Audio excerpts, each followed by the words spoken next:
the starting foundation. The quick step, the adjustment, a ball coming at you. Without that strong foundation, Michael Jordan couldn't get free when three people are guarding. Another person couldn't get through to hit that impossible forehand. It all comes from the originating position of the strong foundation.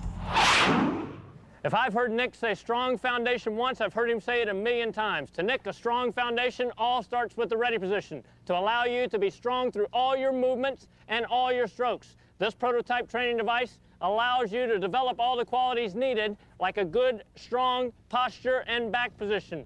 Hips drop down to a low center of gravity and a wide base to allow you to reflex and move to various positions on the court to hit the killer forehand. Like a downhill skier, lowering your hip position or center of gravity will improve your quickness, power, and stability. The athletic movement trainer regulates the height of your center of gravity as you practice, building into habit the correct body position and footwork. Adjusted specifically for your height, the bungee cord will resist and remind you when you are using incorrect technique. In match play, you should play every point as if you were wearing an athletic movement trainer.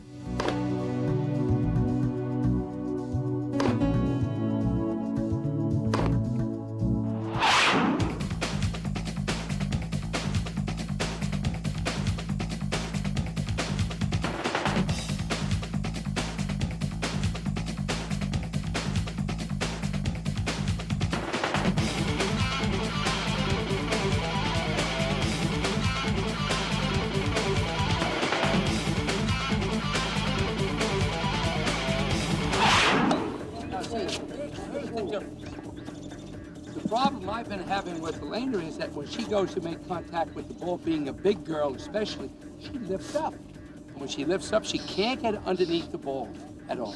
It's impossible. Now, what this helping device is doing for me is making her keep the lower part of the body down and utilize her legs. And that's what I need. I need the lower body loose in the ground stroke. And this is going to remind me to do that, okay? Let's try it. Stay down. That's perfect. Stay down. Stay down.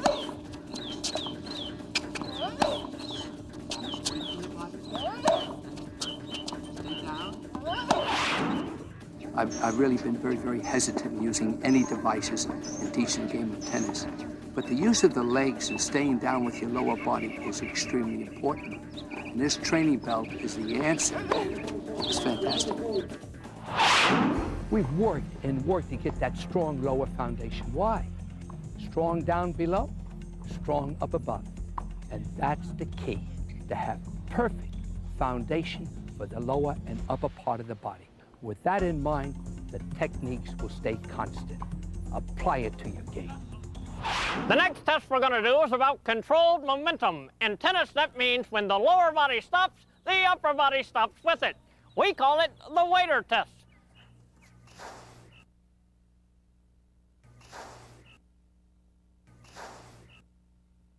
Thank you.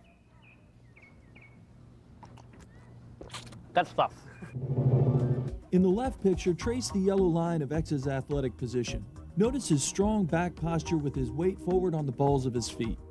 The picture on the right used to look at your athletic height.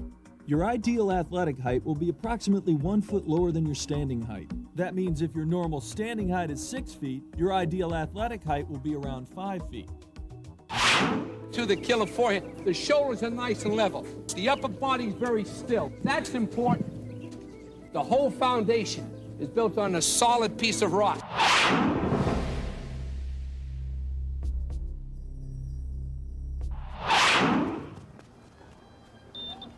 Today in the lab, we're working on the first step reaction footwork, trying to find the proper technique to go from at rest into motion, to turn your big forehand into a killer forehand. For extreme court coverage, you need an explosive reaction. The drop, step, and drive footwork proves quickest on all types of surfaces for getting to difficult balls. By shifting your weight off the outside foot and tucking the driving foot under your torso, your body weight provides traction, much like a front-wheel drive car in the snow, using the weight of the engine to give the tires traction. In one quick move, the drop step establishes upper body momentum in the direction you need to move. When the ball's only 3 or 4 steps away from you, you won't need such an explosive reaction. The weight shift and drive footwork is effective for less challenging balls. With footage of yourself in a good reaction position, your feet 1.5 to 2 shoulder widths apart, mark the positions of your feet. Draw an X in between the marks as shown and check for an explosive first step reaction. Your weight shifting off the outside foot, driving hard off the center X. We've talked about the killer forehand. First of all, you've got to make up your mind you're going to hit that ball. But there are lots of parts to developing the killer forehand, and an important part is timing. As soon as the ball leaves the opponent's racket, that's when the preparation starts. And remember, you can't prepare too soon. Hit. Ball. Hit. To improve your reaction time, try this drill at home. You got a partner on the other side. When they make contact with the ball, say the word ball. When it's your turn to hit it, say the word hit.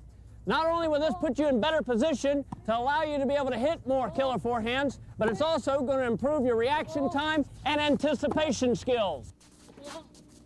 You got to spring on that like a tiger. Good. That's excellent, and you didn't have to make that shot any bigger than what you just did. And that's the point I also want to bring out, David. You don't have to hit those approach defensive shots for outright winners, okay?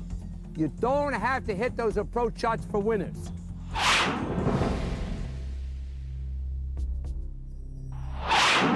In interviews, the same question. Nick, what do you look for when you're looking for a possible professional player? I'll tell you what I'm looking for. In order to have a killer forehand, you better have quick feet.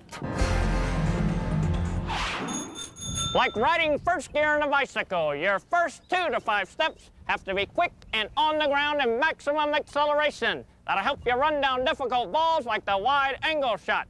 For a test of it, let's go to the track and a race with Kenny. In this race, we've got the little guy on the left who will be racing in first gear versus the big man. He'll be starting off in 10th gear. The gears of a bicycle are a good comparison to footwork strides in running. When you run, first gear footwork consists of short, powerful strides, the feet pumping quickly. 10th gear footwork are long, big, reaching strides, good for maintaining speed but not quick on acceleration.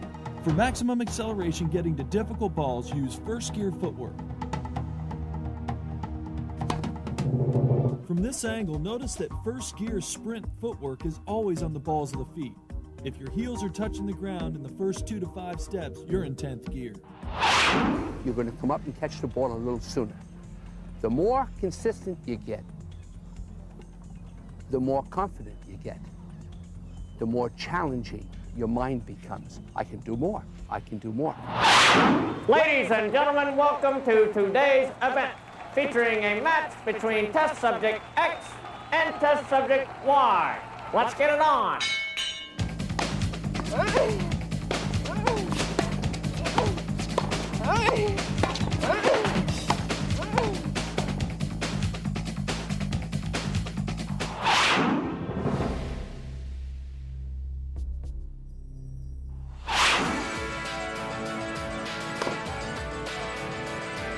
One of the trademarks of a great athlete is their ability to move with footwork as graceful and smooth as a dance. Several footwork patterns are commonly used and can be considered the dance steps of tennis, allowing great players to appear as if they are floating or gliding around the court. A strong foundation is a big part of creating this illusion. The crossover step allows for fluid side-to-side movement, quickly moving to and from the ball. The cross behind step works well for moving to the side and back as well as in recovery. The shuffle step covers short distance as well. The adjustment steps are vital to fine-tuning your balance and positioning in your hitting stance.